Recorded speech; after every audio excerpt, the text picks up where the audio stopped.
Metroid Prime 4 trailer finally dropped after 7 long years.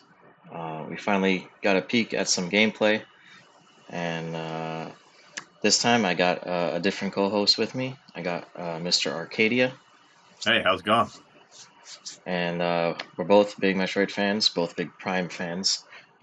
So we're gonna do a little deep dive, talking about the trailer, our impressions, our reactions, some things we think might be going on, and then after that we have some more behind the scenes type information has come out since then, so we're gonna go over some of that as well too. So I guess we could start with just like your general feelings on the trailer. I know when it aired, we both watched the Nintendo Direct live, and we were both like extremely hyped seeing it live. Yeah, yeah, and some of the other announcements as well. But um, yeah, I was really, I was kind of blown away. Especially since this is like 7 years later.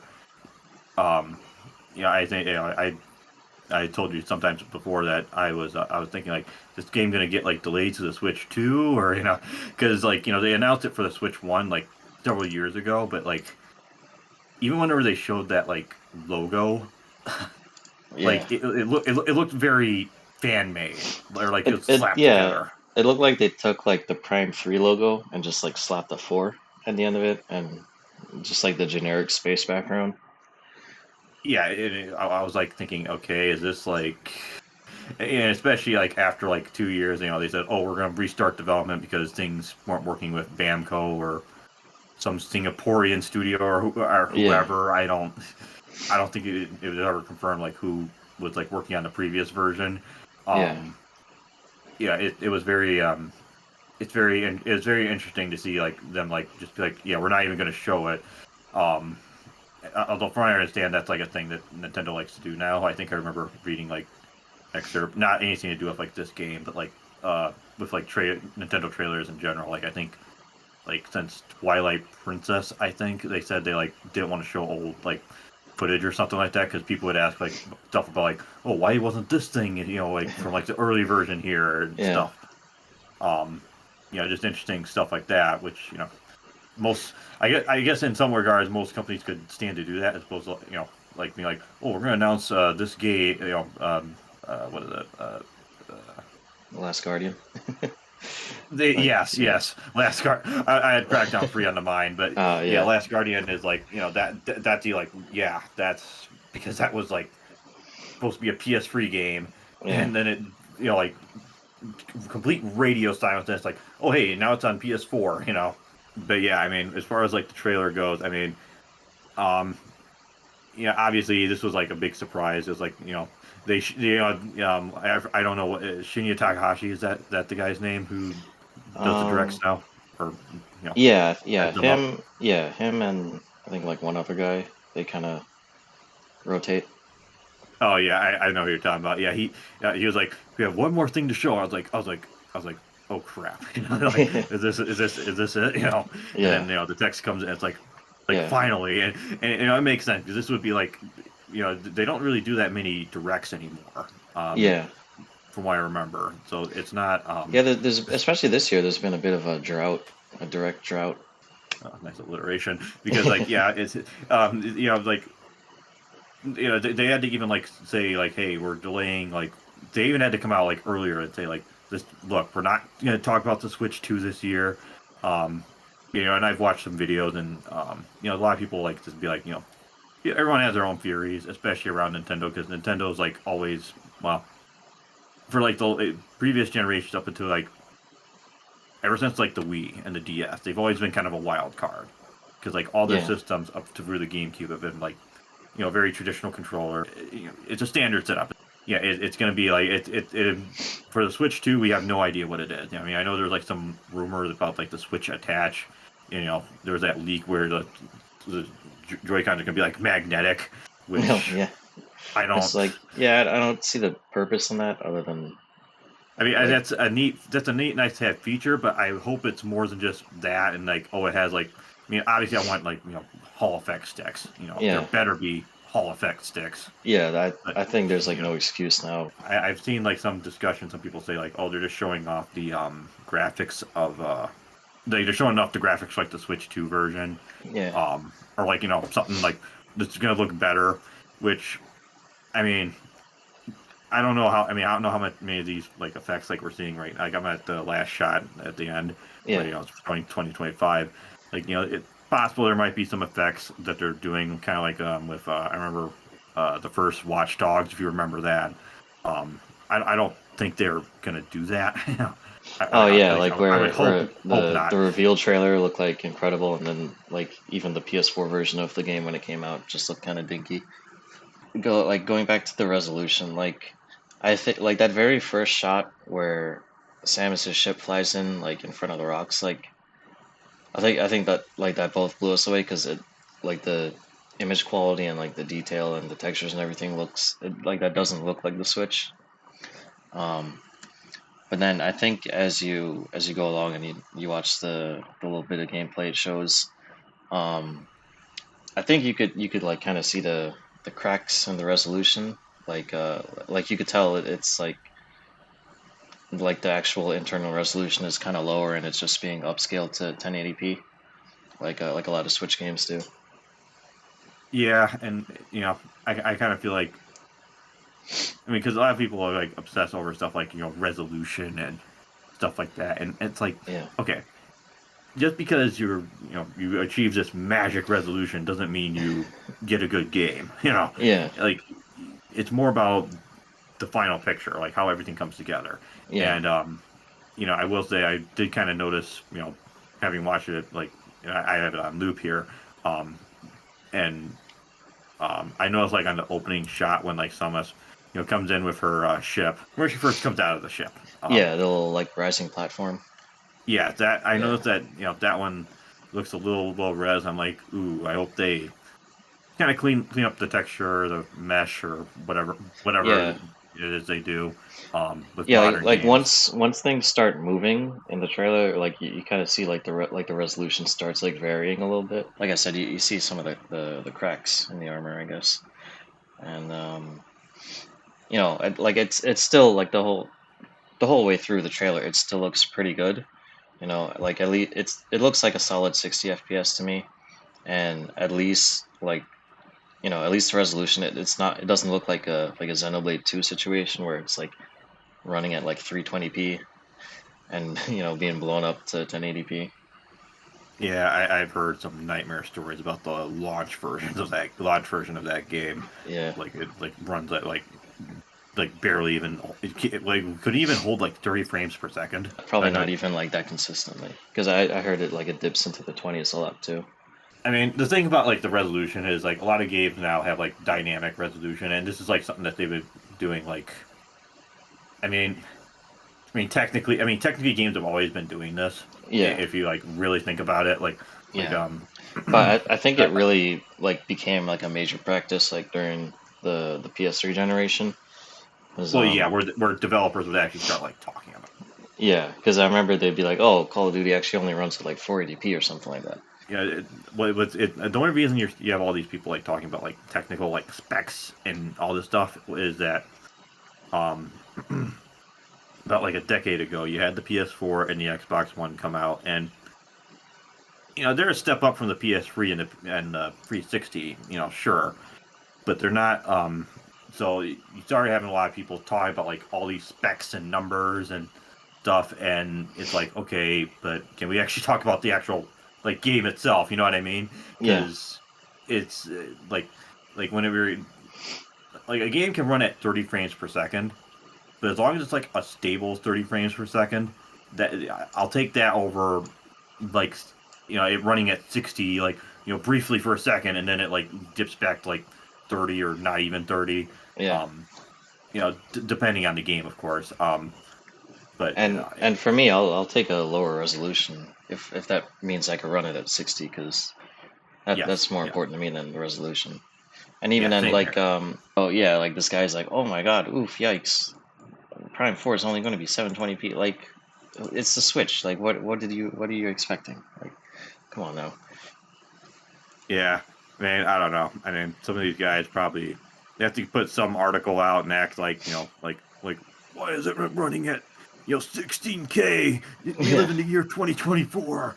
What are we? We still playing on CRTs or enhanced resolution TVs or yeah, whatever the like yeah, progressive scan ones were back in the day. yeah. Yeah, that's a I remember the Wii had an option for that EDTV. It was like, oh, yeah, that's some wow. I can imagine some people are like gonna be like, "What's an EDTV?" Who might be listening to this, but I know I'm probably in the minority on this one, but like my TV that I use is only 720p still, so I'm not really losing out, you know. I'm not docking down the switch on a 4K, you know, 70-inch TV where it's gonna look all blown up and ultra pixelated and whatnot, like, so yeah, fine for me. yeah, yeah, and that's the thing about like some of these like upscaling options, like the PS4 Pro, Yeah, where it's like, oh, we're gonna put it up to 4K, but it's not actually 4K. It's actually yeah, like 720 at 4K, and yeah, or like it's like 1200p or like something like that. And I'm like, is it really worth it? But yeah, and Nintendo is spec wise, it's always been like ever since like the Wii, they just don't care anymore. Like they Yeah, just said, we're just going to do our own thing, and it's worked out for them. Oh, well, it's sometimes it works out for them, sometimes it doesn't. yeah, Like it seems like it's almost cyclical. You have the Wii and the DS, which is like just printing money yeah, left and right and center, and golden then age. 3DS comes out, doesn't do so hot because they think it like costed too much. Yeah, And then you have the Wii U, which um, I'm trying to remember because I know Scott the Waz, he like talks about it like it every had other like an eight. video. Well, yeah, so yeah, and then you have the Switch, which comes out and sure it has some stuff like over time. You have like YouTube and I think Twitch or Oh yeah, I I don't even know. forgot. It took us like a whole year to get YouTube or something, right?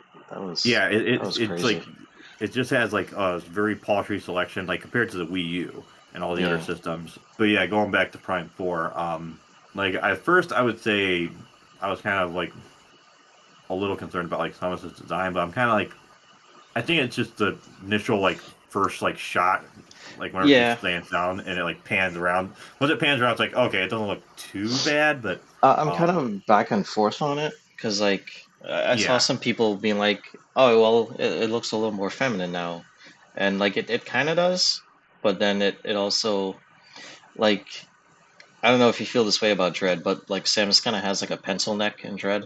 It just looks kind of awkward to me, and Oh, like you like the space between like the neck and her like torso. yeah, and there's like a little bit of that in this suit as well. I think the reason they did that in Dread was because whenever the Emmy grabs you Yeah, and they do the camera pan, it like goes to like try to extract the DNA and kill her. yeah, I think they're trying to show like what's happening as opposed to like I feel like they could have done that if like they went with like they just adjusted it a bit like to maybe look a little bit more like the other games yeah. um or I, just in a way that yeah. doesn't look awkward. Yeah, so this guy, we're comparing the Prime 2 suit, saying, first thing I noticed was the more realistic body proportions, especially the waist, which, let me go back to the trailer here. Like, what do you, is that how you would describe this? More realistic? Um, Or, I mean, we're talking about a character in an '80s yeah, space suit, and that's not. I mean, if I just think like I mean, we're talking about something from like the '80s. I mean, and her suit reminds me of Iron Man. Like I don't yeah. know if you've seen that one. Like the Ridley Buster shirt. You know, she's like in Uh, that big giant iron. An oh, Iron yeah, Man, yeah, and yeah, like the Hulkbuster thing. yeah, Yeah, yeah. I've seen that. Yeah, it's clearly like it's inspired by stuff like that. Realistic, I don't know. I mean, Yeah, it's just kind of an awkward way to put it yeah. because But like I do, yeah, I do kind of understand because when you look back at the Prime 2 suit, like she does have that like thinner waist, but then the, like the torso itself is wider, so it's like I don't know, like you look at it and you're like, yeah, that's most likely a woman in there because a guy wouldn't have a voice like that. But then like, The suit's uh, supposed to be like protecting her, so like, yeah, and the thing is, too, like, isn't the suit like supposed to be like organic too? Like, it's yeah. like I feel like it's they go it, back and forth on that. Like sometimes it's energy, sometimes she can just like I don't know, pull out a oh chunk. yeah, Pull, sometimes she can just like materialize out it, but then like in Zero Mission, she gets shot down, and then you and have it's like, oh, to I guess the suit metal, blew up or something. I don't know. yeah, you have to Metal Gear your way, and then Yeah, you go to a Chozo statue, and then you know it just she just gets it magic, space magic happens, and then she gets it back, you know. yeah, So I mean, and I don't then know. yeah, It again, yeah, good. Sorry. yeah. Then there's that concept art in Prime 3 where like parts of the suit are like broken and like falling off, and Samus is like limping along the wall and stuff like that. Admittedly, that's the one I played the least, just because I I mentioned to you before, but I my experience with the Wiimote was not my first experiences with it were not positive, Oh, and so some yeah, of that might just be because the room I was in when I first tried it was not like a big room with a lot of space. yeah, You know, I played it like on Prime Hack like twice.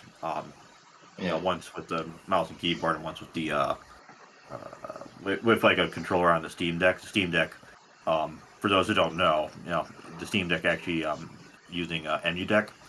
There's like a you can install like Dolphin and Prime Hack. They're two separate like Prime Hack is just like a derivative of Dolphin that's made to run like all the Metroid Prime trilogy on like Wii with mouse and keyboard controls. But if with the right profile, you can like it comes with like two profiles. There's like a better one and for like that lets you like jump up and down with in morph ball mode. But like it maps everything to the controller on the Steam Deck just fine. I would say once you get to Prime 3, you're better off using like an actual like controller and playing it in docked mode because when you have to do like the grapple lasso on the Metroid Hatcher thing, it's awkward to do because of the way that controls are set up. But it does like work for the most part. So um okay. I yeah, guess is it supposed to be like Somas after like she gets like pwned by the by Dark Summits in the beginning or something? yeah. I'm guessing so since it's the original power suit. Which this would have been Or cool to see like in the game because we never really see Samus in any kind of situation like this. yeah, other than like I mean Metroid Fusion where she has like the X and they're like operating on her. But Yeah, yeah, but we never like I mean, and then she does like black out in Prime 3 after she gets knocked out, but we never actually see her like having to deal with the damage like this kind of thing. And yeah. that's Yeah, yeah. yeah, I was gonna say that's something like I kind of wish they did a little bit with Prime 4. I don't know if they'd have to make it like M rated to do this, but like to maybe just have like the space pirates have like a little bit of blood, even if it has to be like green or something, The instead of pro yeah yeah, the because instead problem of like the regular like oh they just flash red, because I know all the primes do that, but like it would still be like it's already rated T. I don't know if it would take it up to an M rating if they implemented something like that, but it would be nice to see like a little bit more like realism in that kind of way. Actually, no. but I now that I think about it, they could do like just a little bit of blood and splatter in a tier rating game because Shadow the Hedgehog was rated E10 and that had alien blood in it, like all over the game. yes, and also trying to find that damn Chaos Emerald. That damn fourth Metroid Prime game. The one that's beyond the Metroid Prime because it's technically dead at this point. But Yeah. Exhibit A, Metroid Prime 4 Beyond. Speaking of being beyond the phase-on parts of the games, uh, early in the trailer, there's that shot where Samus is still outside and you see like the space pirate ships in in orbit, I guess, or in the sky. Um, those are the same ships they use in Prime 3, but I don't know, are those like I don't remember if those are like Phazon specific ships or if all the pirate ships just look like that. I don't remember. I Yeah. don't know. That's an unexplored thing of lore. Are they in just like the thing in Dark Aether? Or are they like a thing that's like multi? They conquered multiple galaxies. Yeah, I always wondered about that. Like, is that because of Phazon or is that just like is the Ing like reacting to the Phazon, or is there just something about that planet that when it gets hit by Phazon, the Ing are born there, and there's a dark world, and that doesn't happen on any other planet when it gets hit by Phazon? Yeah, I mean, who knows? Because I mean, it seems like and the thing about Nintendo games specifically, like people are going to talk about like lore and stuff, and obviously, people like you and I, we're like super obsessive about that. Yeah, But there's a lot of people who'll be like, would just be like, whatever. It's yeah, kind of like fighting games almost a little bit, where you have some people who like are like really into like the lore of like King of Fighters, or yeah, they might follow like the lore of like Street Fighter. But yeah, like I've kind of noticed that like a lot of like Street Fighter fans are kind of like whatever about it because yeah, M Bison will be killed in like Street Fighter Five because it's technically set before free, but then lo and behold, Street Fighter Six, he's back, yeah. but he might have amnesia or something. Um, oh, and also, and before you guys ask me a question, hey, here's Terry and Mai.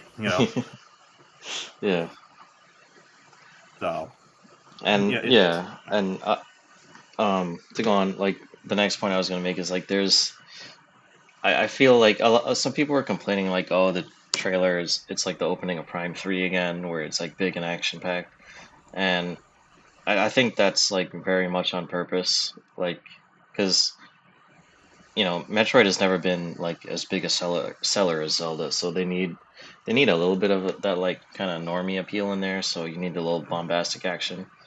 But I yeah, do think like truly like the trailer is made for like Prime fans because they make a point to have Samus stop and show us that the scan visor is here and it works the way you would want it to.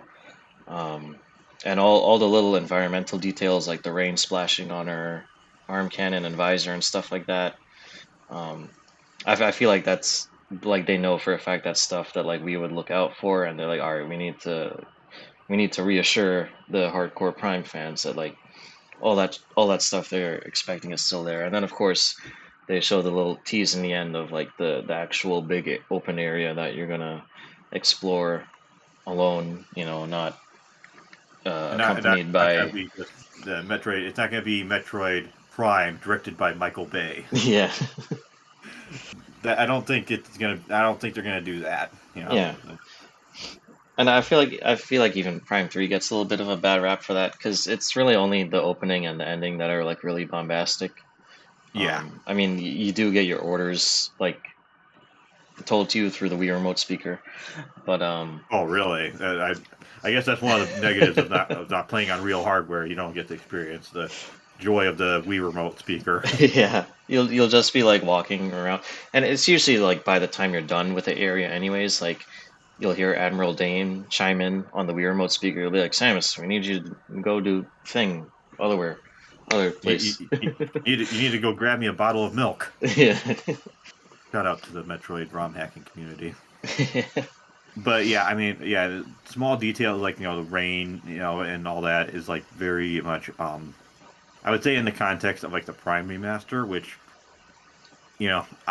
I guess I mean it's a good I mean it's a good means of like bringing access to the game. yeah. It's like people because like obviously we mentioned you can play the game through emulation, and whoever's listening to this knows how that works. For a lot of people, they just want to buy the game, and they don't want to have to go spend however much it is on eBay nowadays. Yeah, Get a GameCube or Wii. Um, all the whole 9 yards. I've Um, seen a lot of people on like Twitter like replying to like the Nintendo posts and everything, being like, "Oh, can you please remaster Prime 2 and 3? I haven't played those yet." And like yeah, every bit of me just wants to be like, just buy a used Wii or something and hack it. yeah. I mean, but to go back to like Prime One, like I mean, I get what you're. I get like the problem is I wish they would have like at least emulated the original graphics. Like Yeah, if they, I wish it would have like gone like the Halo Master Chief Collection, where yeah. you can switch between. Switch back, or at least just have it be like a literal remaster, like just have it be that exact same GameCube game, just in 1080p. and Yeah, add the little extra control options for sure because that was very much appreciated. Um, yeah. I mean, at least it had control options, unlike Dread, or the yeah, control options are go in the Switch menu, which at that point and mess with things, and at yeah, that point you may as well uh, just be yeah. using an Because at that emulator. point, at that point you're gonna be changing options for each game you play, and that's gonna be annoying to go back into the menu and Yeah, change that your whole doesn't. system. But yeah, to go back to my point about like the Prime One remaster, I think generally it generally speaking, like they made it look all shiny and new. Yeah, I just wish they didn't leave out the small details yeah. amongst all of it. Because to me it looks like they switched to of what all games do now is which is the global illumination system where you actually put like a real light source, like a sun or something somewhere, and everything kind of reacts realistically to that. Um, which makes sense if you're building a game the ground up, to be a certain way. But Yeah, if you're like retroactively putting that on an old game where you had like baked in like painted kind of lighting and all these artistic decisions, yeah. um, at least to me it becomes very obvious. I know a lot of people like when they bought it, they played through it, and they're like, "Oh yeah, the whole thing looks incredibly amazing and fantastic." But I'm like, "Yeah, it looks good, but You yeah, look in the mirror and Samus is that not there." apparently A vampire. she's become a vampire. Yeah, She's uh she's become a vampire invading from the Castlevania universe. yeah. Or then you have the sap sacks, which like don't even explode anymore. They just kind of Yeah, pop. they only. I'm trying to remember if they even hurt you. And like whenever I played it, Yeah, most of it, um, last time, um, and that was like one of my favorite little details from the original was blowing up the sap sacks. I don't know why. That's just really fun for me. And they had to go and make it like this little like fizzle that barely does anything. yeah, and I think I remember like I mean the plasma beam is still like really awesome. To like does a lot of damage, but the problem I think I remember like it didn't seem like they toned it. It didn't seem as cool as it was in like in the original Yeah, I when you think fire it. when they ported it to the Wii with the trilogy version, there was some issue with like the particle effects on the plasma beam and then on each of the charge beams that they couldn't get it to work with how Samus's arm cannon would move around when you're aiming. Oh yeah, because it's not just static. Yeah, which like they could have rectified in this version because they were kind of redoing everything anyways, but they just didn't. Yeah, So I don't know. yeah. And this is all to say, like I hope that because I have a feeling maybe the Prime One remaster was probably like a smaller like side crew that they Yeah, had working on it as opposed to like Prime Four, which was like the big we need this game to sell well. 7 years in, with it being like having a 7 year development cycle, yeah, and if it's not and that's the thing that's like interesting though about like the specs resolution and everything and like with the Switch 2 like all these factors and some people have theorized Prime 4 is going to be like the last hurrah for the Switch 1. It yeah. might be like it might be the Twilight Princess or the Breath of the Wild of the Switch where releases on both systems, um which I is hope at very the very least it's a cross-gen game so we could you know we could get like some kind of a visual upgrade on the Switch 2 version or something. That would be nice. yeah, yeah. I mean, yeah, I would be totally down with that. At least the Switch version, there's emulators for it and everything, to Yeah, upscale it.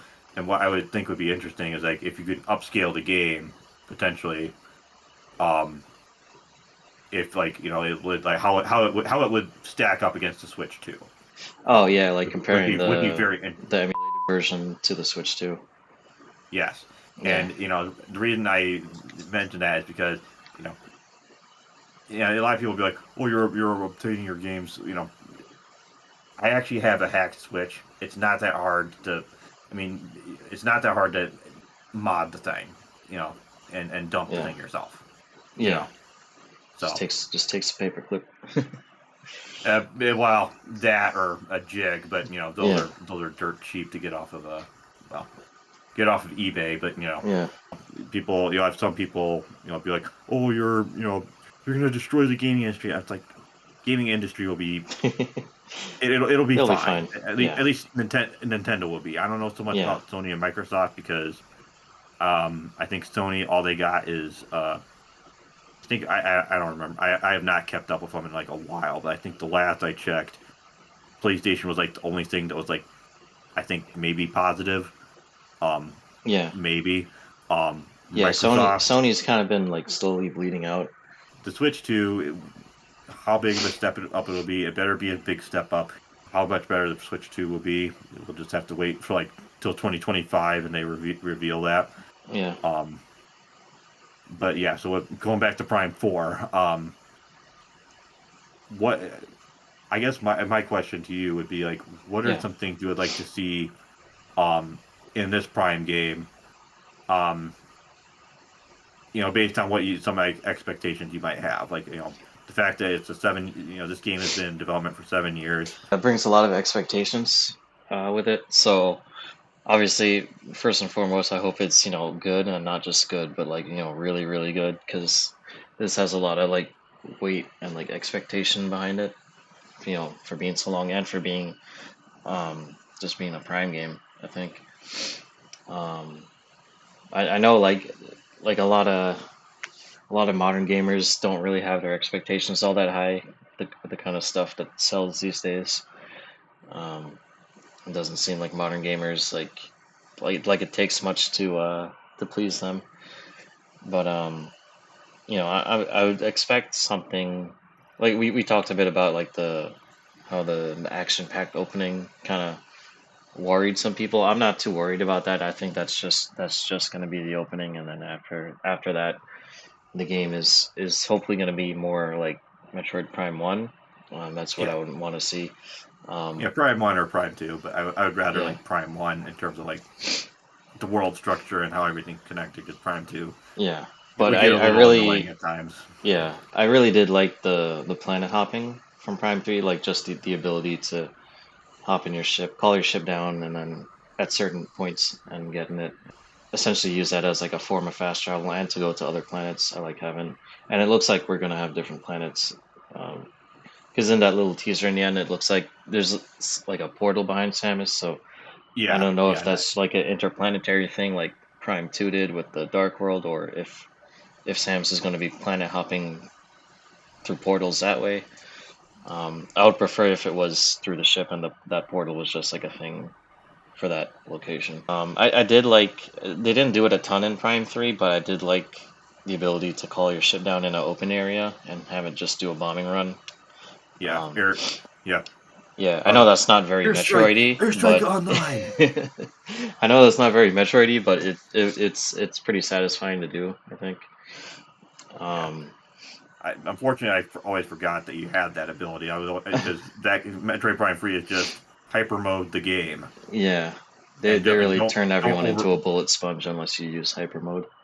and don't overdose on it, otherwise you'll become another Dark Samus. Yeah, I know people were kind of mixed on the other hunters in Prime 3 as well, but I wouldn't mind seeing like one or two of the other hunters from Prime Hunters come back in this, even if it's just for like a quick fight or something. Um, it doesn't have to be like a huge narrative thing, but I would if we're fleshing out the world with more Galactic Federation and Space Pirate stuff, we might as well see some other bounty hunters clash with Samus.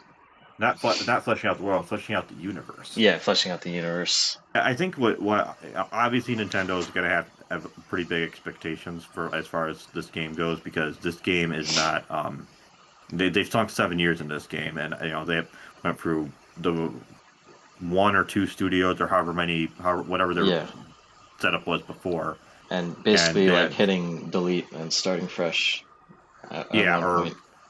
I mean I don't even know if that's the case. I mean, who knows how many irons in the fire how many cooks in the proverbial kitchen they have here. Yeah, It might just be that they just started like with a small team and they like retro is like come is brought in.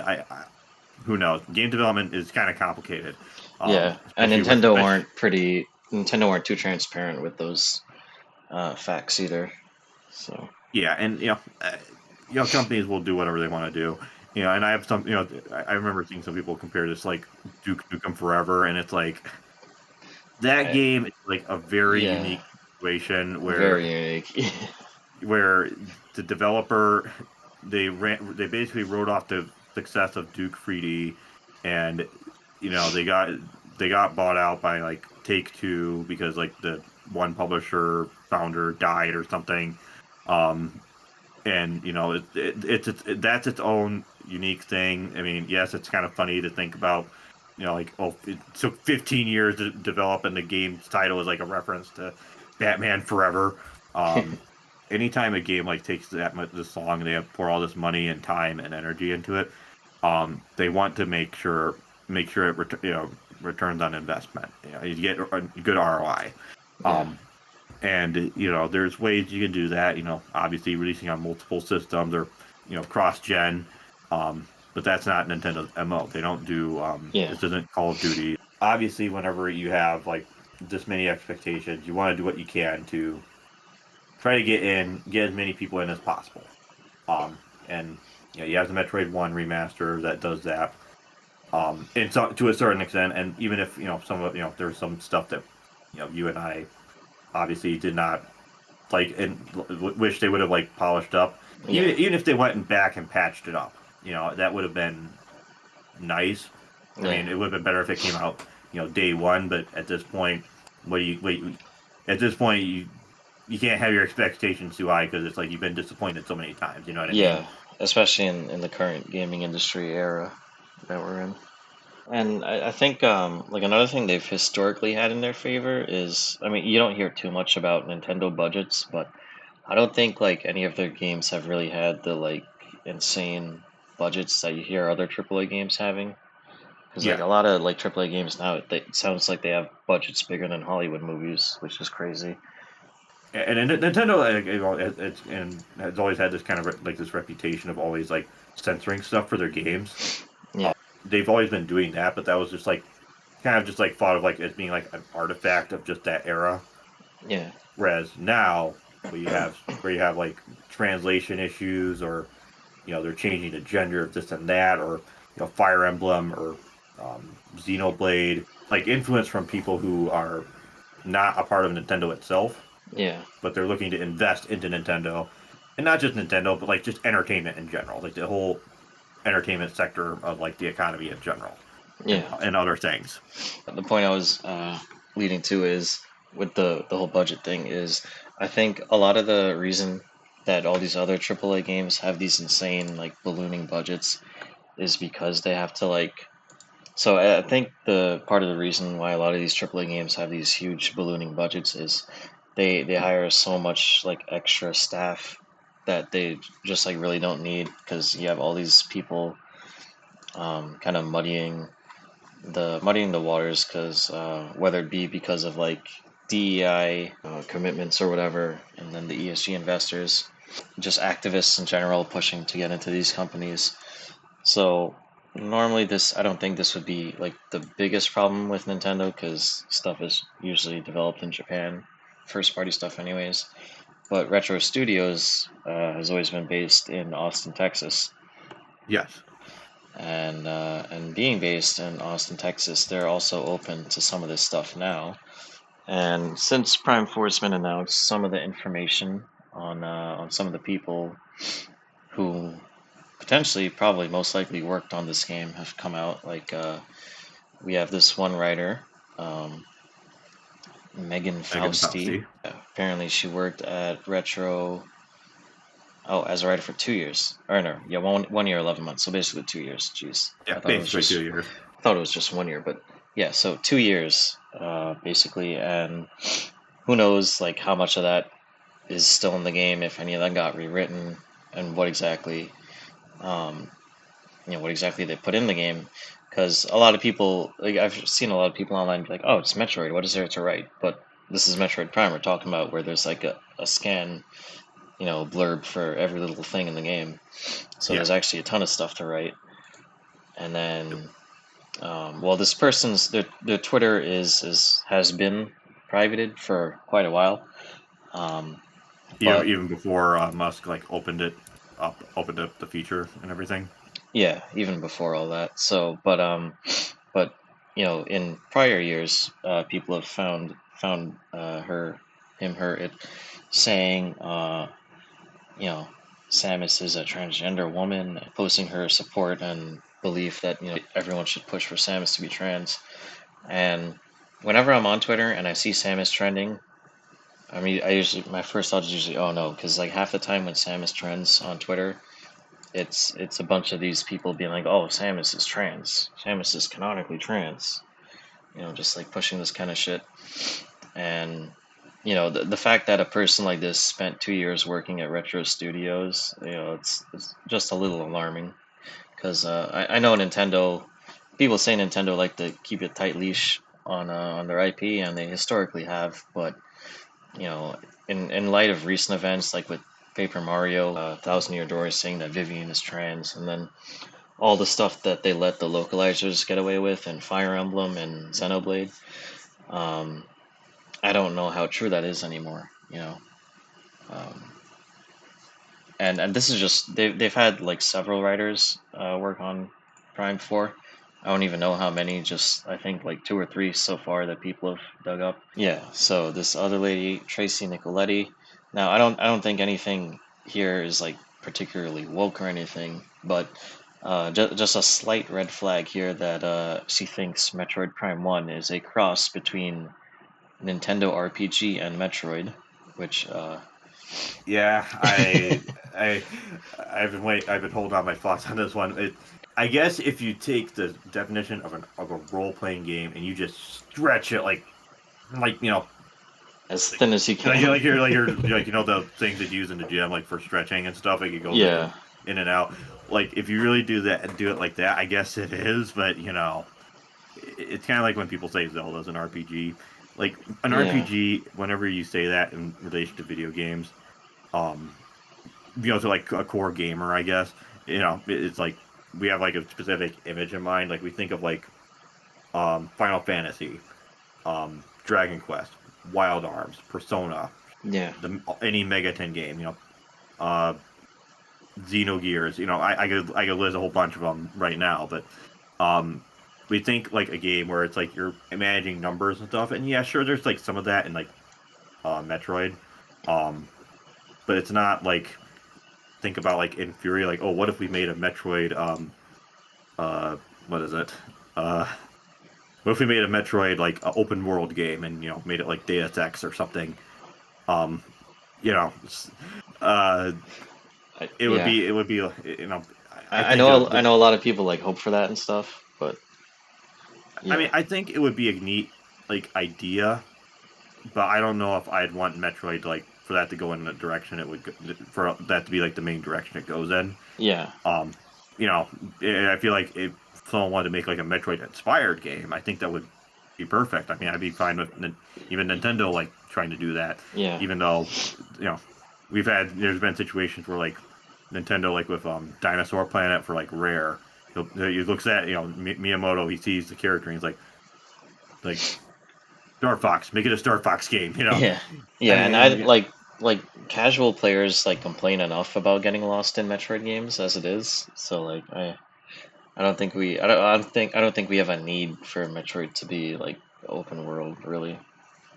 yeah, or for Metroid, for you to have to like level up all of a sudden, and Yeah, then or not only are you craft. doing, not only are yeah, well that too, and then you have to like, not only do you have to worry about like trying to figure out where to go, but also not getting like one shotted Yeah. because they cast Mudo and someone's just they happen to roll a 20 and someone's like Yeah, if crafting is ever introduced in Metroid, I think I'm out. I think I'm done.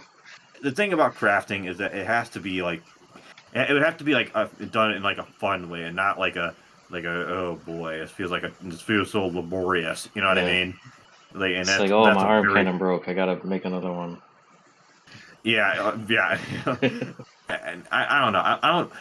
And Metroid Prime and Metroid Dread, I don't think there is 2D Metroid and Metroid Prime are two very different things. Yeah.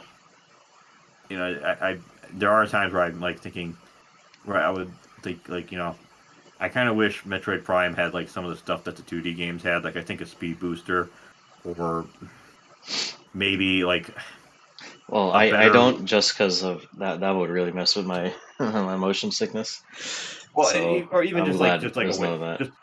just a way to like move a little bit faster, Yeah, um, like just like sprint or something, yeah, um, or like a better implementation of the screw attack as opposed to it like going third person and then like you can't the way she jumps is like yeah. it's You're like bound to locked like, in. yeah, to special walls. Yeah, Yeah, it just very awkward and I think there's some ideas that they if they worked on a bit more, as opposed to like, oh, it's just a thing at the end of the game, and Metroid Prime 2, and you just have these one or like two or three puzzles you can do with it, and then that's it. yeah, Yeah. So, Metro 2D Metroid or 2.5D Metroid, whatever. Um, that's its own thing, and I like that for different reasons than I do Prime. Um, not that I think those two ideas can't like cross over. They can't have ideas crossed over. Like I wish the 2D Metroid games, like I wish Metroid Dread had like a thing, kind of like they did in AM2R, because yeah, I think they took some inspiration from it with like the control scheme.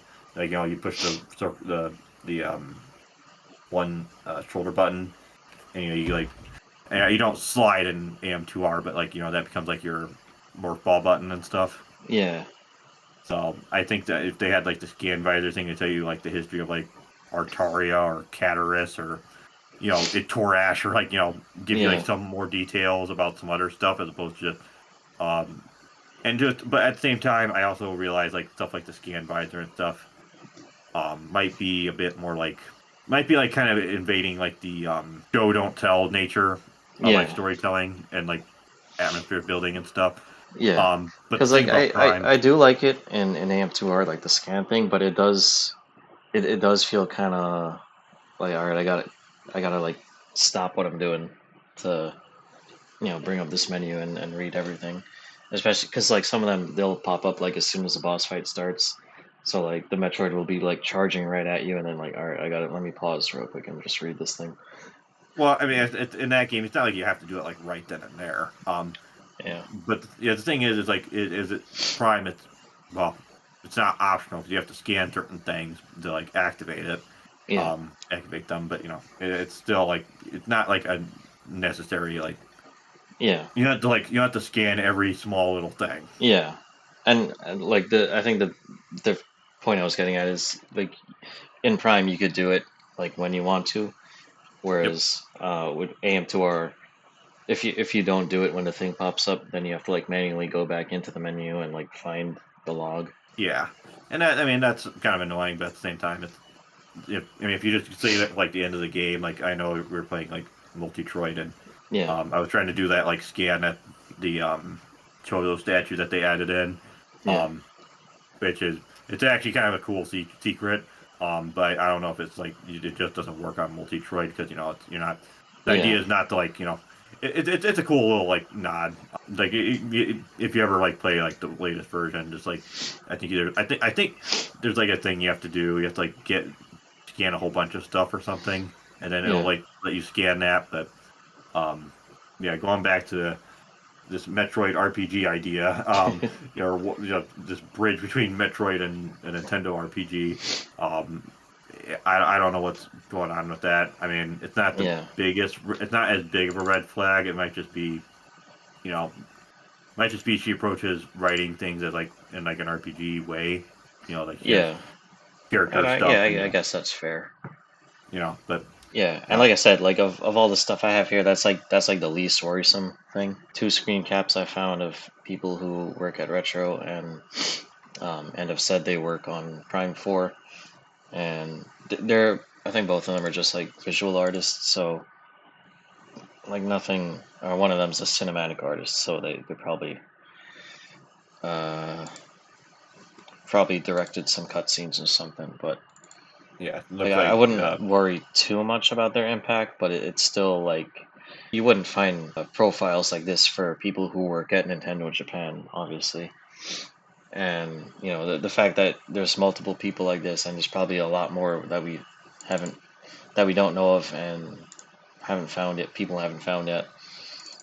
There's probably a lot more of that going on there, and also like from what I hear, Austin is becoming like the California 2.0. Like that's like all the people who are exiting California are like, oh, let's move to Austin. That's the next like big city spot where like Oh there's yeah, yeah. opportunity I know and yeah.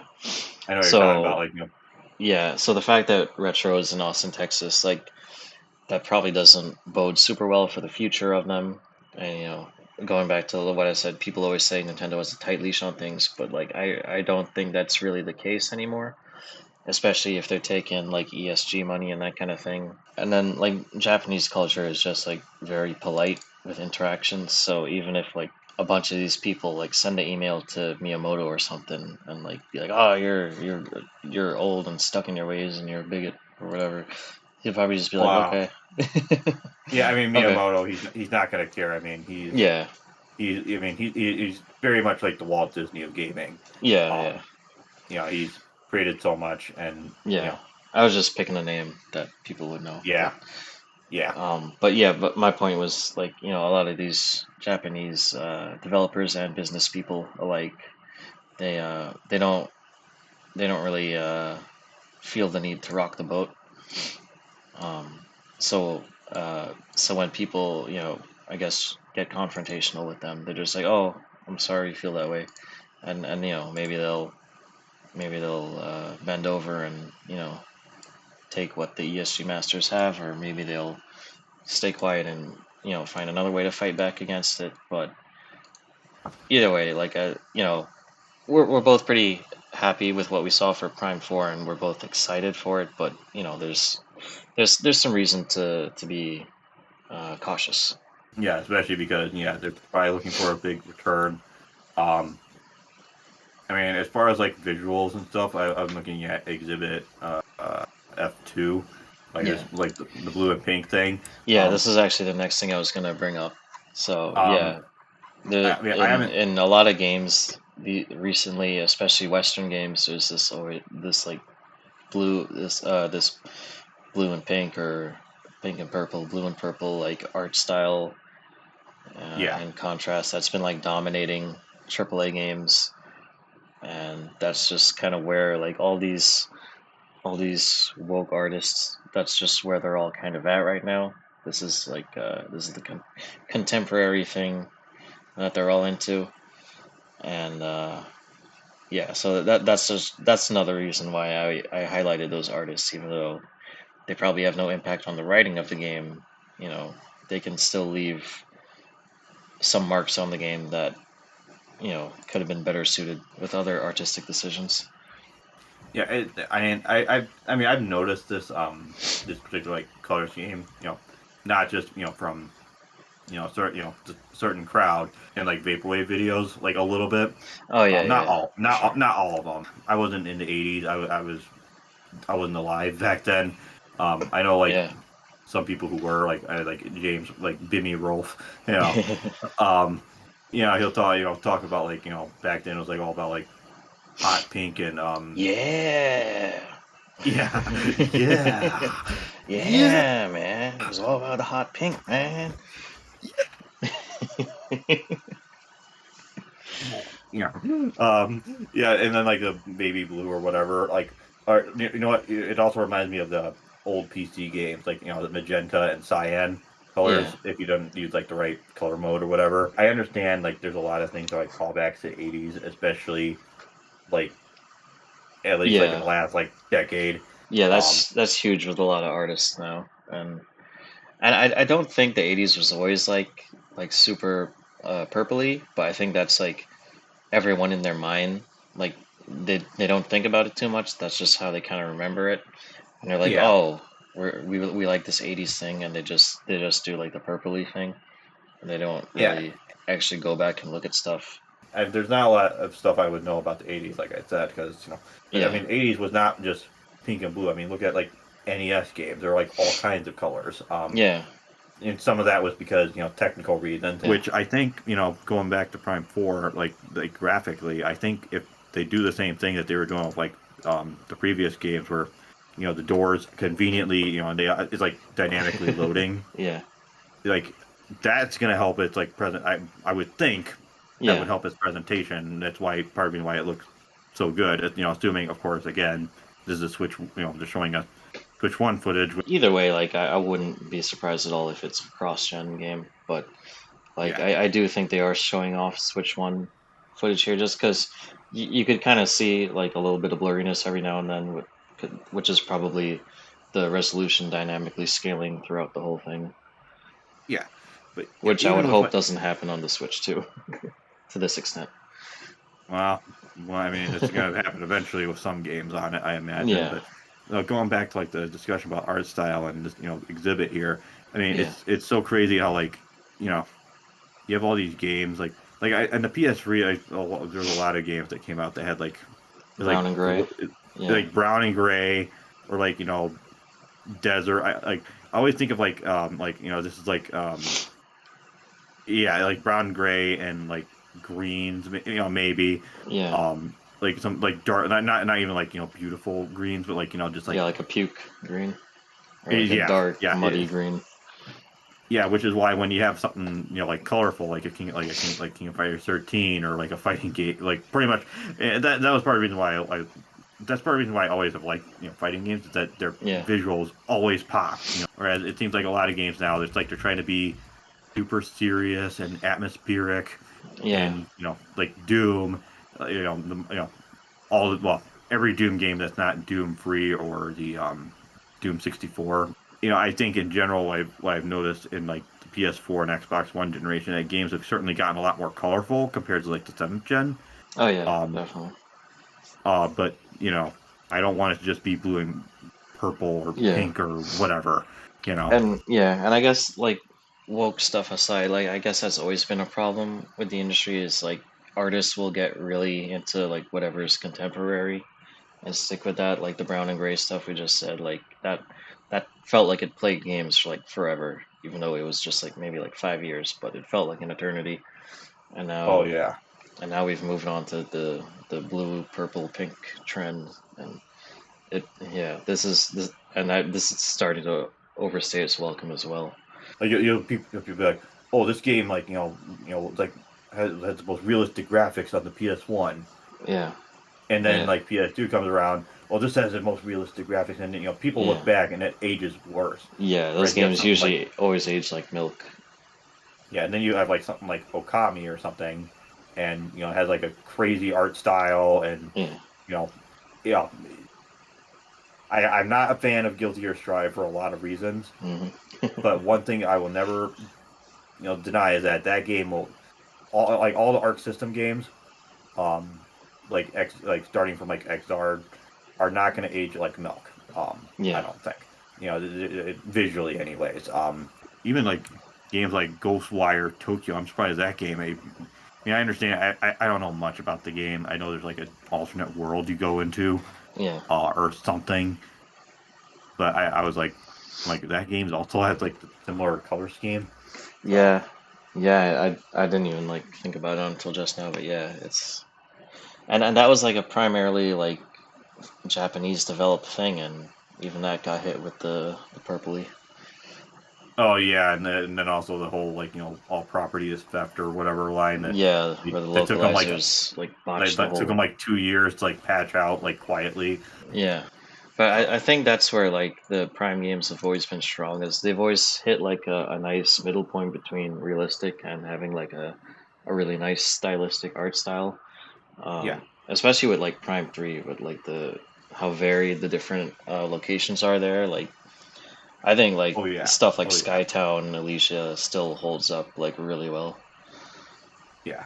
Even though that's the one area I hated the most because you have always having to like grind on Yeah, those rails and all the and the zip struggles lines. Yeah, with the control with various control methods. Maybe not so much like a mouse and keyboard, but a controller with no aim assist.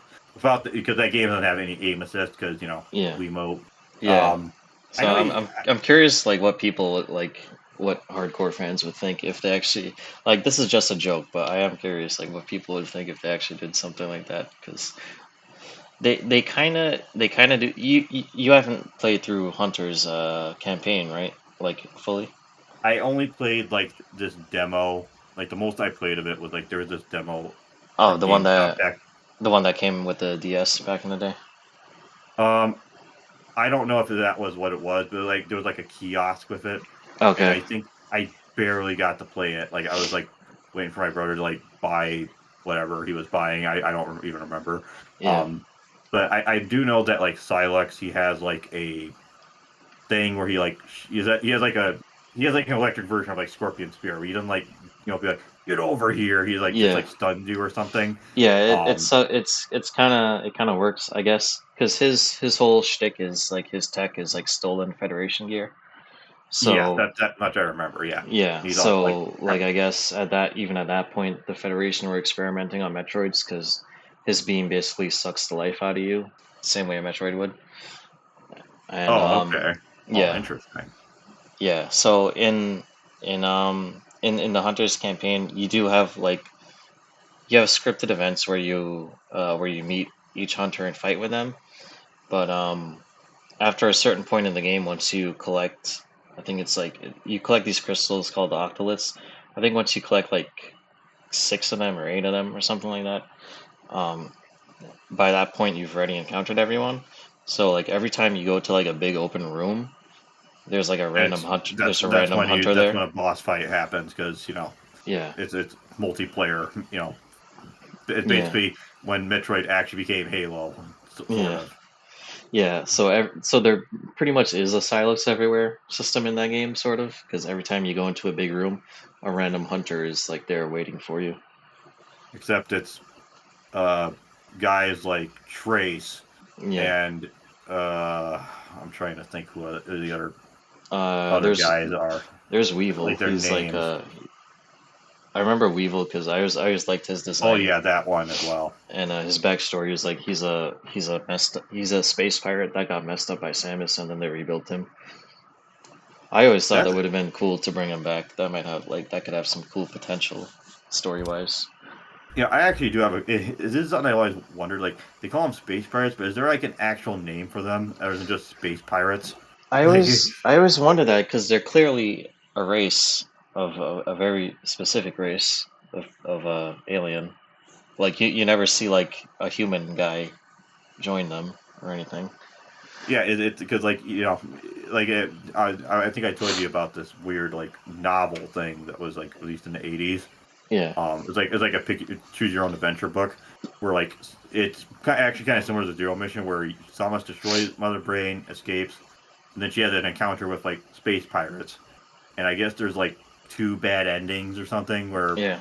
Samus gets destroyed or maybe the ship blows up. I don't know, but like the space pirates there are just like regular dudes. But I I think it would be funny if like space pirate was just like a derogatory term they use for that race. Because if you think about it like literally, anyone could be a space pirate. You just have to be a pirate in space. But you know, they clearly only ever call this group of people space pirates.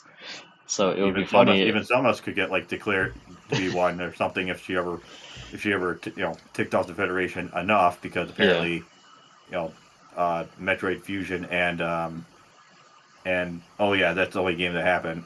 yeah, We're not talking about that one. yeah. We don't Uh, speak that name around here.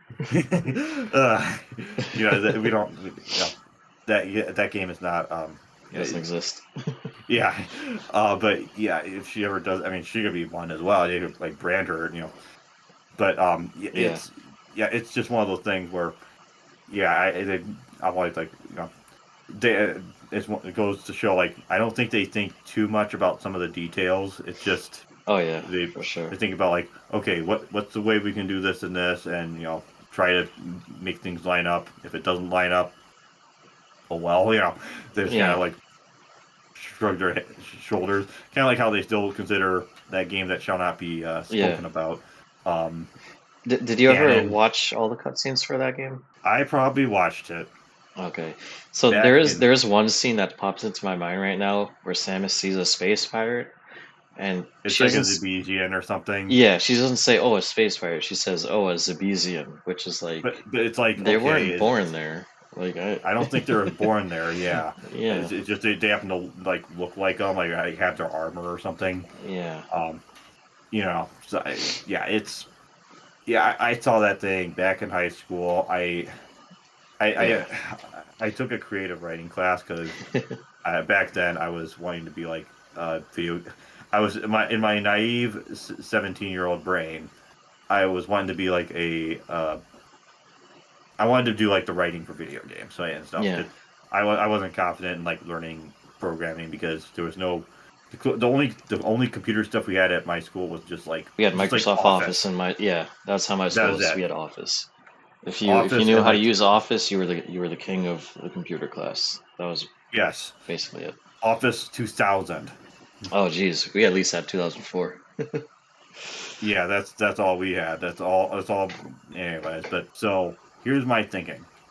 They should if as far as like the ending of this game, they should make it don't like leave off on a cliffhanger with 100%.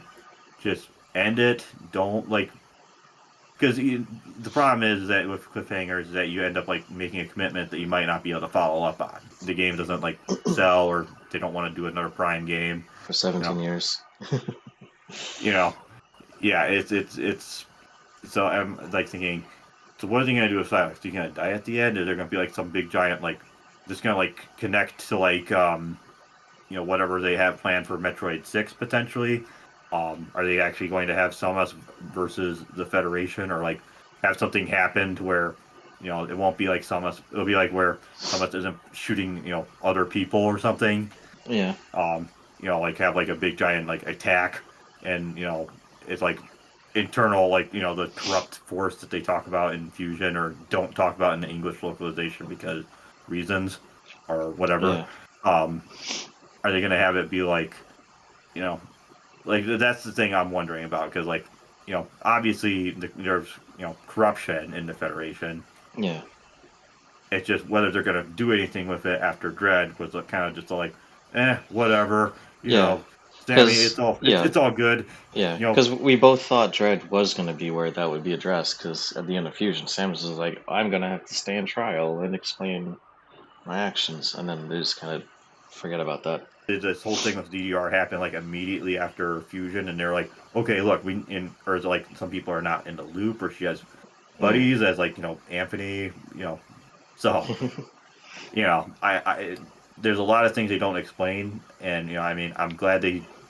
On the one hand, I'm kind of glad they did something with the Chozo at least. If Dread yeah, was, if yeah. Dread I'm, was, I'm glad they brought that stuff back into the if mix. as Sakamoto kind of said, and then like recounted like later, like if Dread was supposed to be the final game, at least they kind of ended on that. Yeah, it's a little cliche because Ravenbeak is like doing the whole Darth Vader "I'm your father" thing, Yeah, even though he's not. Obviously, he's not. yeah. Um, um, And Samus technically, if you're going back to the manga, she had like two bird dads already. So adding a I third don't one is kind of know. it feels kind of overdone and I mean, unnecessary. I get the idea, like his blood is like in her, but still, like Yeah, so.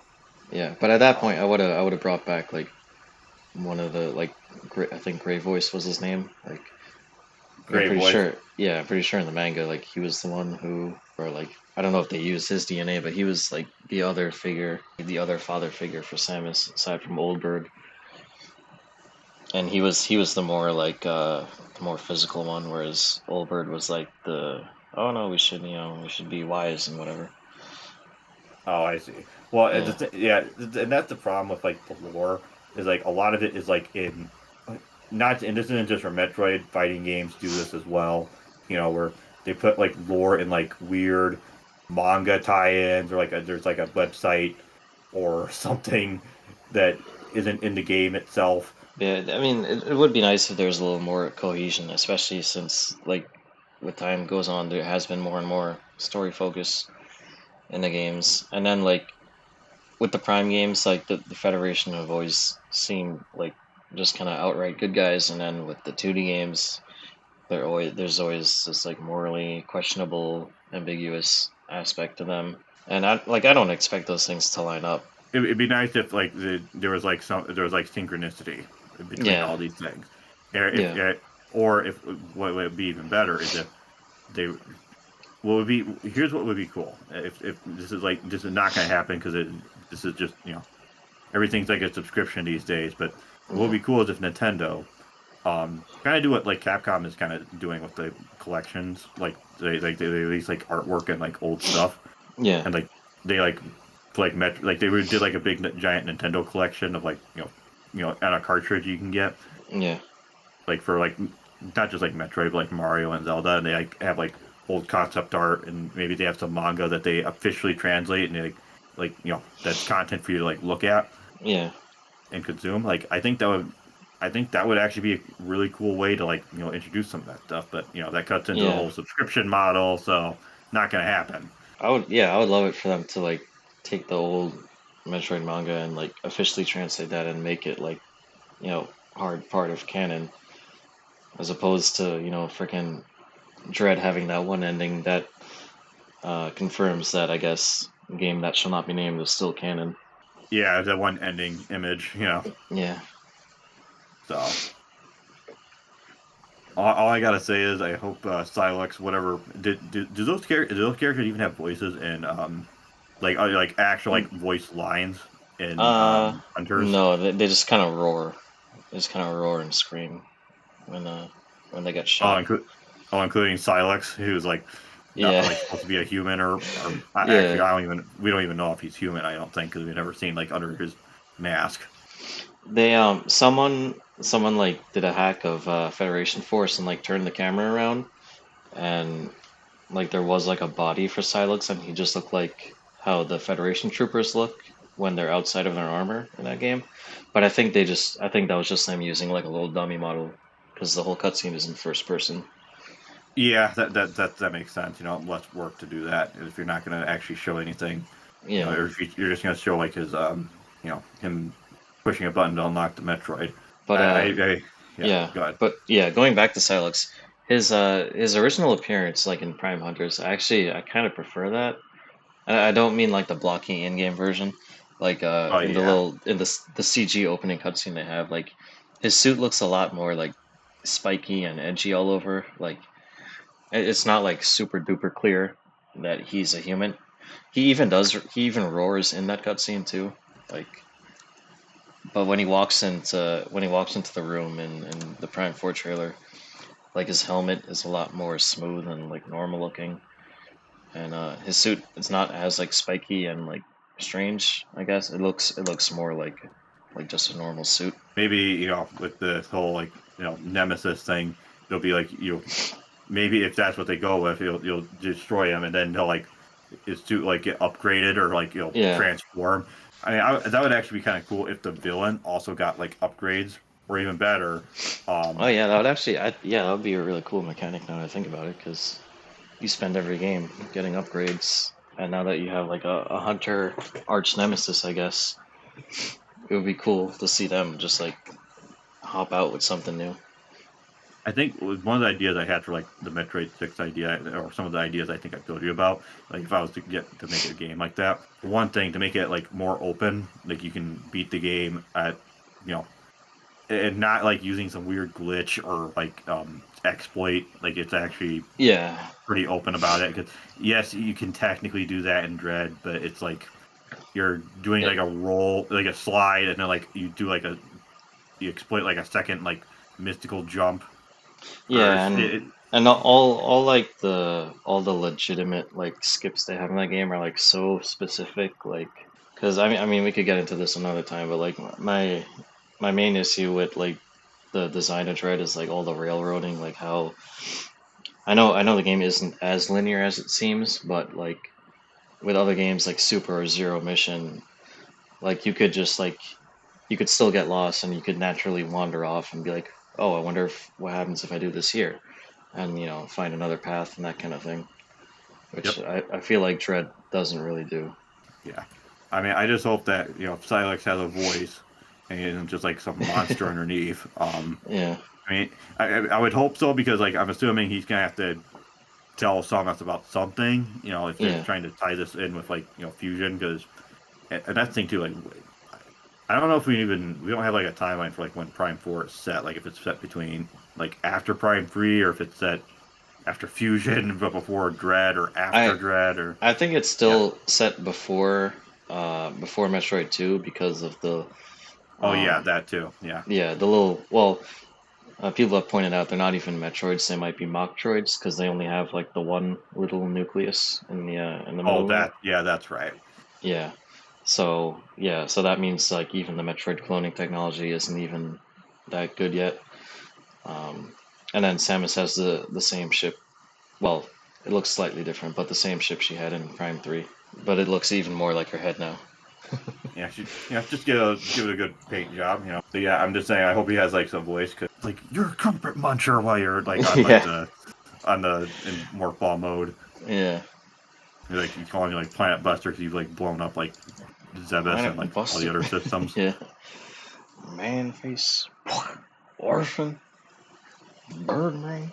Yeah, I think like I would be okay if they did it like the Luminoff, where like it's just a different language and they have the subtitles for it. Because if I remember correctly, like it like every time the Luminaut speaks, it does sound like fully voice acted. It's just like a different language. And it's like an artificial language sort of thing, which a lot of Yeah, games were doing even back then. Like I think that's what Shadow of the Colossus was doing, um, with like that max thing that you talked to at the beginning of the game, yeah, kind of going yeah. I through. would be okay if Silex, if they had him work like that. I'm looking at this one like clip from like the Japanese Nintendo page that they Oh yeah, yeah. revealed or The had hidden little away or whatever. yeah, Um, it's like super blurry footage for yeah, no for reason. some reason, Yeah, I don't know why. looks like 240p Torvasbog. Yeah, I don't know. I mean, it looks tropical, I guess. Yeah, I kind of like the trees how they have like a snake like texture, like like yeah. snake skin or something. No, Um, it's kind definitely of a very cool design. It definitely gives me hope for the art design and stuff. Like every now and then, I still have dreams that they remade a game that shall not be named, and it looked something like this rather than what it actually looked like. Because they have a whole like plant sector in that game, and it just looks like so generic. I'm psyched for it. I'd like to see more, but obviously they're gonna base it Yeah, out because they have to develop these things. and I'm They have okay with not seeing a whole lot until it comes out. Like I don't want them to spoil it. you don't want them to blow their load too early. Yeah. Yeah. Whereas like with Dread, like every time the Treehouse like stream playing Dread, I watched it just because I was so like worried. And then, well, you know how I feel about Dread. I don't really like that game. Like after getting it and playing through it, I'm not really that big a fan of it, anyways. But yeah, that's like one game where like I wouldn't have cared if I got spoiled on it. But for Yeah. Prime 4, I definitely like I don't want anything like huge being dropped before the game comes out. Well, I think Dread has like there's some things I like. What I like about it is mostly in the game feel. Like it feels good to move around Yeah, and like Fusion and like Zero Mission. It's like I would say more Fusion. It's so much like she feels like she's moving fast, but it also feels slow. yeah, Um, I get that feeling a little bit. and the thing part of the reason why I like Fusion is that you can go so fast. Like Yeah, granted, a lot of that is because of like the sprint button, and some of us never goes that fast in Dread. But I feel like in Dread you can you know like it has the tightness of like Zero Mission almost like in some regard yeah. to a certain extent.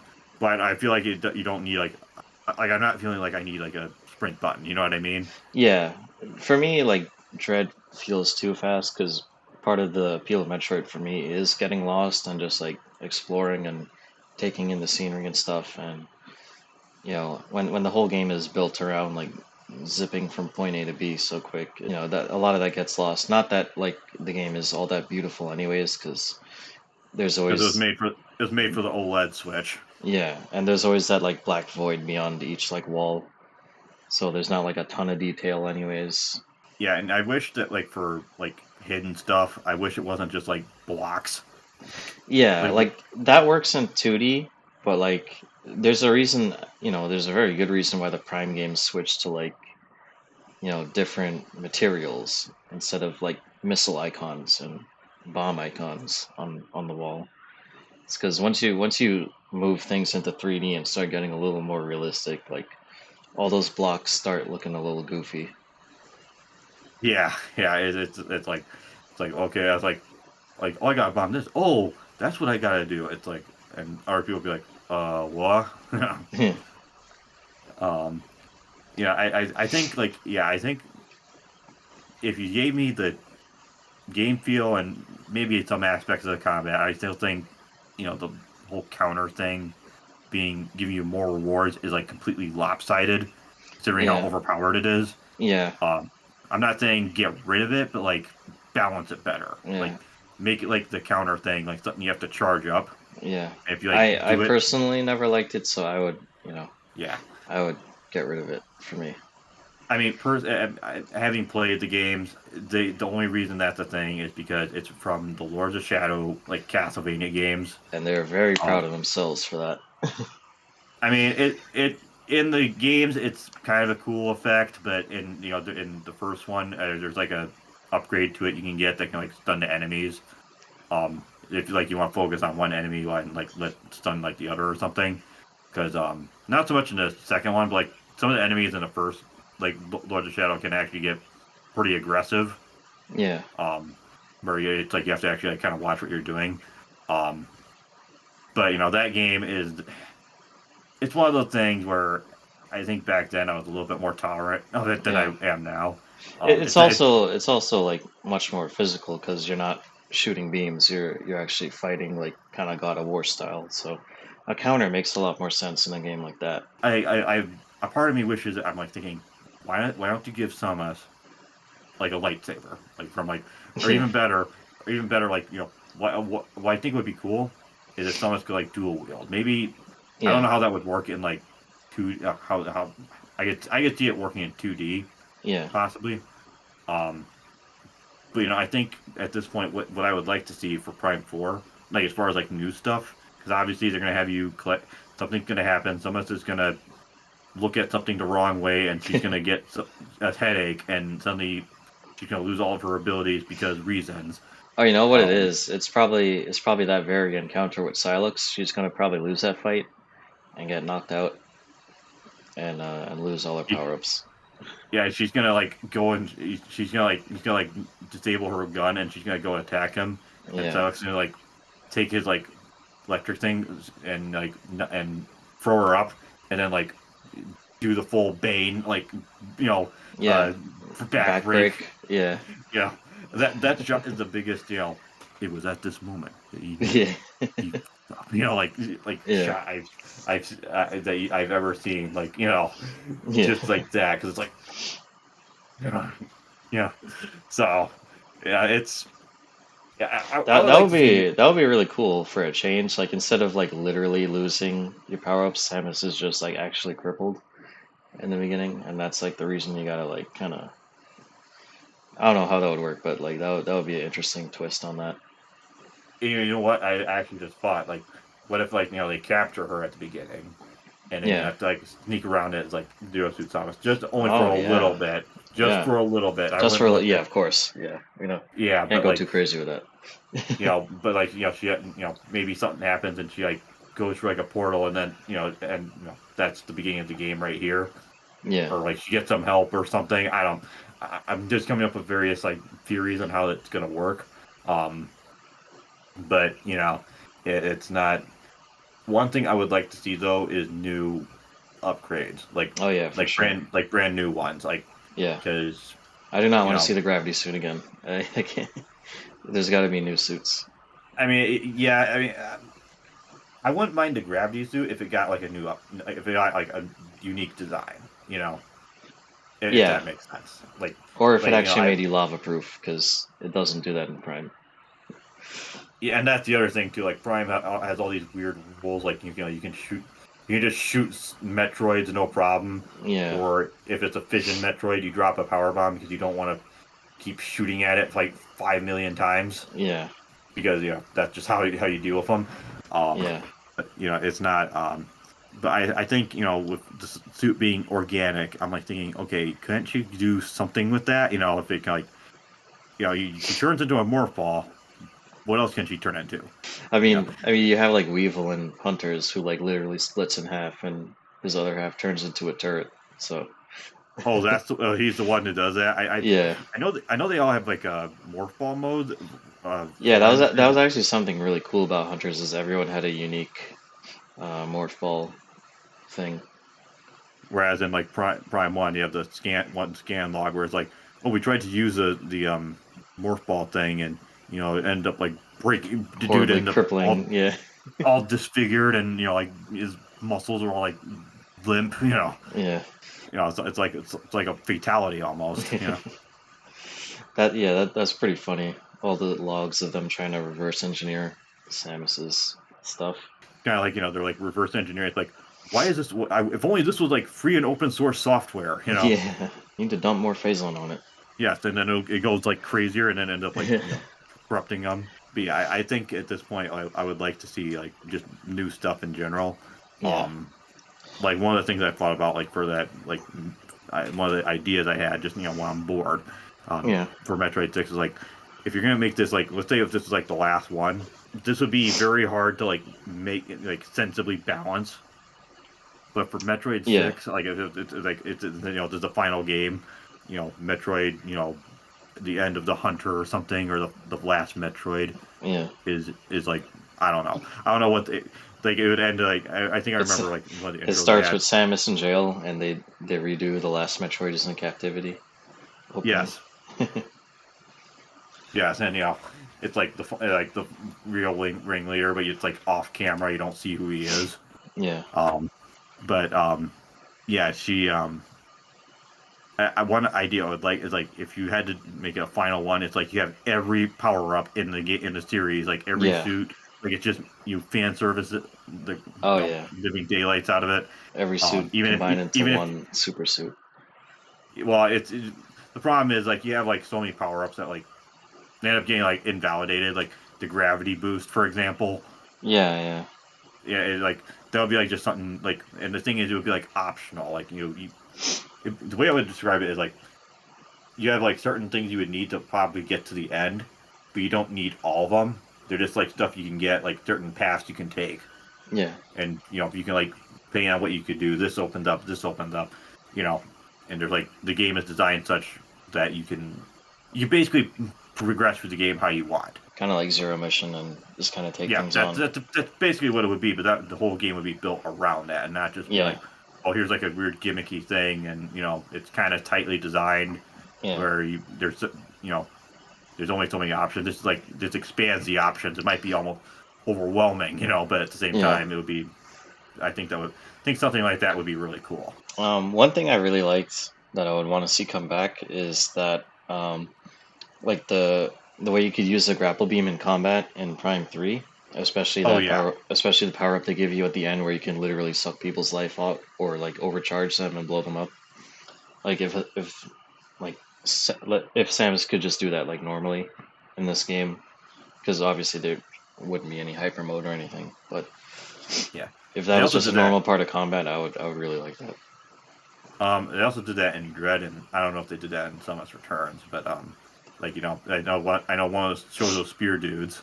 Um, Yeah, like you counter them, and like then it's like I think it's the last one, the gold one. You yeah, counter like its shield dash, and then you have to pull it off of them, yeah. I and remember that. then storm. Like with everything at that point in the game, storm missile him to death. Yeah. Um, I think in Samus Returns you can use the grapple beam like if the Metroids are like crawling on the wall, you can use it to like pull them down at certain points. And oh, then okay. I think that's also what you use to go inside the Queen's mouth. Oh, really? Yeah. They didn't have the grapple beam in AM2R, so like, Yeah. does it interact with the one hit kill monstrosity that is the digger not? By the way. I I don't think so. Well, I know like during the chase scene you have to use it to pull out blocks that are in your way, but I don't think you ever like use it on him. Okay. I Yeah. just know I've heard like does like so much damage that if you like make one mistake, you can Yeah, you might as like well start over. It's like and I I feel like know the boss fights are a lot of people's favorite parts about Samus Returns and Dread, but those are like my least favorite parts because like even if you get all the energy tanks in the game, it's like the damage all the bosses do is like always proportional, it seems. So it's always like 5 or 6 hits and you're dead. it scales up. It's Yeah. not like So do we have any like closing thoughts you want to end with? well, I mean, I just hope it's Metroid Prime 4 is good. No, not good. It's great. No, not great. Yeah. I hope it's excellent. I Yeah. hope it's like like I said, if this is like the last, potentially the last. Obviously any of these things, people like, we would want to like make 10 of them, Yeah. um, but Especially if it reality, like if especially if the sales go above and beyond what Nintendo expects, I'm sure. yeah. Well, They'll be I like, mean, that oh, would we have gotta to make a Prime 5. that would have to be a lot considering how much the game has been in development. But Yeah. that would be, yeah, that would be, that's what I'd like to see. I'd like to see. I mean, I would like to see Prime 5, but at the same time, we'll see how things go with this game and you know Yeah. Nintendo and the world in the future. Um, because obviously there's some concerns along the way with some stuff um, that the thing is it might not affect like how the game itself, like if you think about the gameplay of itself plays, Yeah. like stuff like the woke, all this like woke stuff, you know we'll see where things go with Nintendo in the future, like even if this game turns out to be fine, Yeah. um in spite of some of our concerns. It'll be a reason to look forward to the future. But at the same time, you know, I I'm also at a point where personally, this is just me speaking personally. Most of the people who grew up with these games who like appreciate them, and this is just based on observation experiences I've had and seen. Um, I don't think very many people like past are maybe like millennial and some Zoomer generation Yeah. um, are not going to appreciate some of these like classic franchises the same way we would. Oh yeah, Um, like we've already seen like comments of people being like, "Oh, why doesn't it play like Doom? Why isn't there a constant action 24/7?" And you know, yeah, where's and this to a scanning certain nonsense? to a certain extent, sometimes I feel like the internet in a way is like to a certain is going to be kind of weird. But I feel like the internet in a way is kind of like get to see a bunch of people's thoughts Yeah. like in real time that they might utter even like just casually, especially with like how everything is like you just have your phone, the internet is literally in the palm of your hand nowadays. Yeah. um ever since like 2007 technically. It's they people can just they just air their thoughts, and you just hope that they realize Metroid is not, it's not Call of Duty, it's Yeah. not Doom, even if they do Doom and Metroid Prime specifically have some similarities, they're just Yeah. not the same thing. Um, yeah, Even when I was a kid and like Prime 1 first came out, like I didn't have a GameCube when it first came out, but like I was so like I played that game every time like I went to the store and like the kiosk and stuff, and I would talk to like other kids who had a GameCube and had the game, and I'd be like, "Oh, tell me about Metroid Prime. I'm so crazy about this game." And they're like, "Yeah, it's fun, but you gotta find these artifacts." And like, why do you gotta find these artifacts? Like I thought, like it's a shooter game. Why do I have to find these artifacts? And yeah, it and like, it's yeah, like you could see like people they just don't get it. yeah, it's like people are expecting one thing, but it doesn't have if you just want to play Halo or Doom, play those games. I mean, Yeah, Doom especially, and with GZ Doom, the source ports. I mean, yeah, there's a whole universe of mods, map packs, everything. yeah, And I understand classic Doom and modern Doom are two very different things. I mean, modern Doom is basically just brutal Doom if it was like a AAA game. yeah, Um, but what do it's not.